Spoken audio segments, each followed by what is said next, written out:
বাংলাদেশের একজন সিনিয়র আইনজীবী জেডাই খান পান্না সাহেবের পক্ষে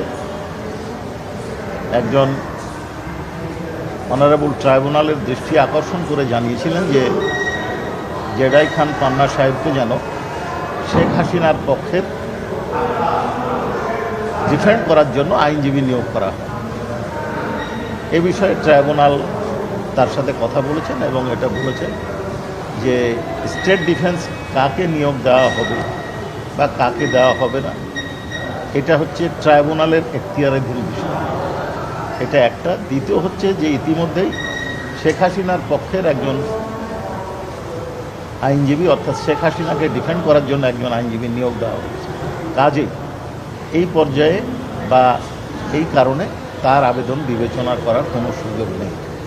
তবে তিনি যদি সিবি জমা দিয়ে যান তাহলে অন্য কোনো মামলায় সেটা ট্রাইব্যুনাল বিবেচনা করে দেখতে পারেন। সেটা ট্রাইব্যুনালের বিষয় ছিল। এই প্রসিডিংটা আপনাদেরকে জানালাম। এই বিষয়ে আমাদের কোনো বক্তব্য ছিল না, আমরা কোনো বক্তব্য দিই। এই ক্ষেত্রে ট্রাইব্যুনাল যে বক্তব্যটা দিয়েছে আপনারা শুনেছেন, আমি রিপিট করতে চাই না।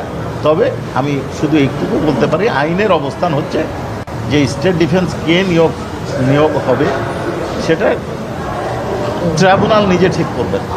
অন্য কারো এইখানে ঠিক করার কোনো সুযোগ নাই, কারো চাওয়ার কোনো সুযোগ নেই। সেটা ট্রাইব্যুনাল যেটা বলেছেন আপনারা শুনেছেন, এখানে আমার কোনো বক্তব্য নেই। ট্রাইব্যুনাল ওনার ইনটাকে দীর্ঘায়িত করার জন্য এটি প্রক্রিয়া হতে পারে। আমি কারো ইন্টেনশন বা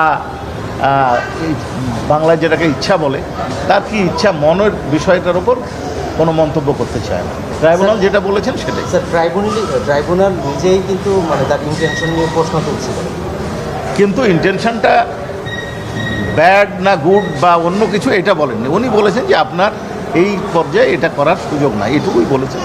এটাই আপনারা বলতে পারেন। আর আপনারা যেটুকু শুনেছেন তার অতিরিক্ত মন্তব্য আপনাদের করার তো এখতিয়ার আছে, কিন্তু আমি এই বিষয়ে কোনো মন্তব্য